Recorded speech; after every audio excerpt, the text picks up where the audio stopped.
For another edition of the It's All About Sports Broadcast Network in association with the National Federation High School Broadcast Network. I'm Jacob Schwartz, and it's very hard to get this young lady who joins us now here today from the Giants Center in Hershey. This woman is certainly on the fly, and she has been for at least the past week with a nor'easter that hit the state of Pennsylvania. This was definitely a tough and demanding type of time. Melissa Mertz, welcome. It's good to have you on here, and congratulations on another great week. Oh, thank you so much. Yeah, the Mother Nature threw us a curveball, but fortunately it worked out. Giant Center was able to get us in Monday, Tuesday, Wednesday, so we're lucky. But still having some great games and some good crowds, and so we're looking forward to 2 more tonight. I brought this up again with Bob Lombardi, the executive director of the state tournament. He mentioned that the Giant Center has been completely cooperative, and I know that he was on the phone with them probably from the day of the snowstorm to really till now. What made want to well, first off, we still had to play some semifinal games. We had about 6, I think, if I'm correct, and that was probably one of the toughest. And what made that, I guess, difficult to kind of have to push it to Monday through Wednesday instead of Thursday to Saturday? Sure. Yeah, and that was a big piece because when we started to realize that with the weather that was coming in, we may not get those semifinal games in Thursday and may have to get pushed back to Friday. And we're like, obviously we can't get going with our tournament, if with those semifinal games still hanging out there. So that's when we looked at pushing everything to Monday, Tuesday, Wednesday. Giant Center had the Hershey Bears here on Sunday. We couldn't use Sunday.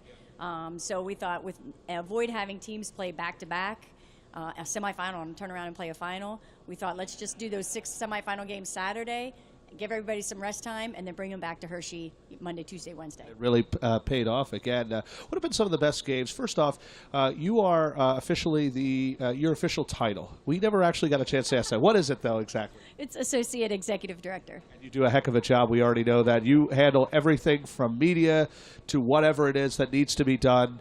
How long have you officially been in that role? I'm going on my 20th year, PIAA, yeah. 20th year, and she doesn't look a day over 25. Right. Yeah, I always have to try to preface that with, I started young, 24, so it was hard when I was... I know that. Oh, really? Oh.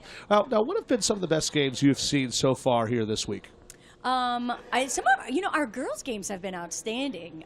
They really have. And even our games where, the score isn't always indicative of the level of play that you see out there with both teams.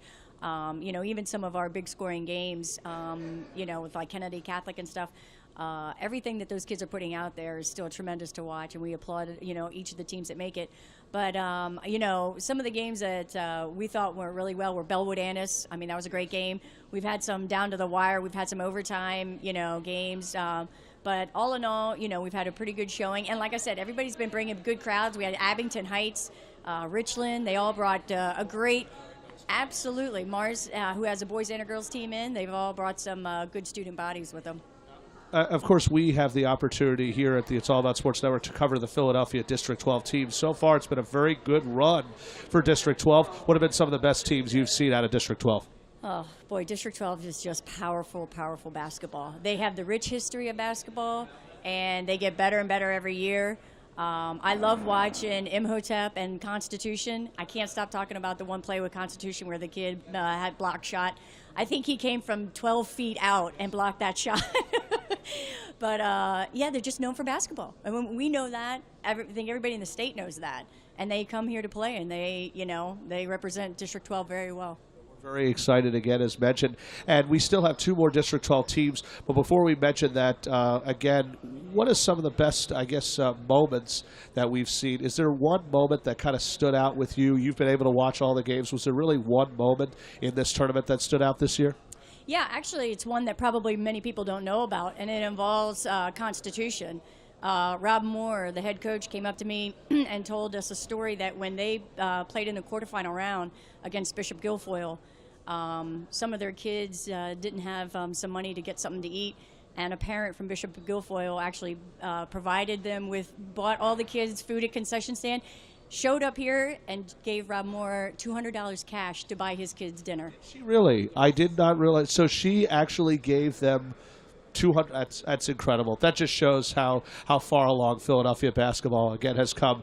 What are we looking forward to tonight? Archbishop Wood and Mars. Mars gets a second crack after falling short in the boys, and then we have the District 12. A lot of people are surprised about this boys matchup. Lincoln upsets Hazleton. Roman knocks off the defending runners-up Pine Richland. What are we anticipating here tonight?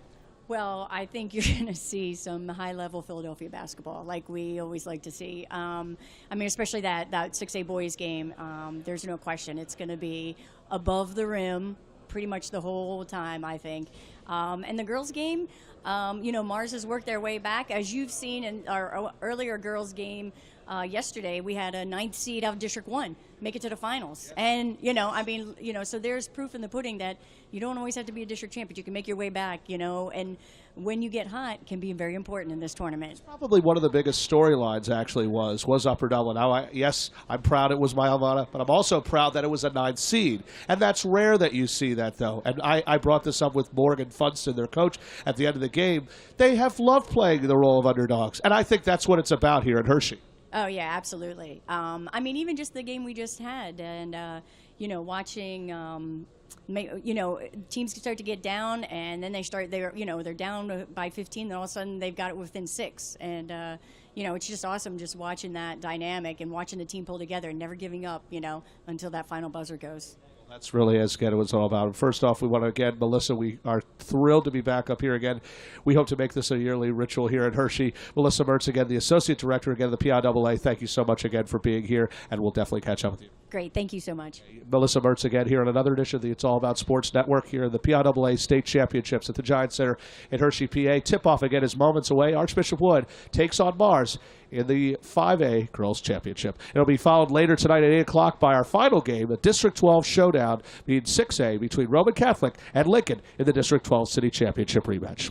For all of us again here at the Giant Center Hershey, I'm Jacob Schwartz for the It's All About Sports Broadcast Network in association with the NFHS Broadcast Network.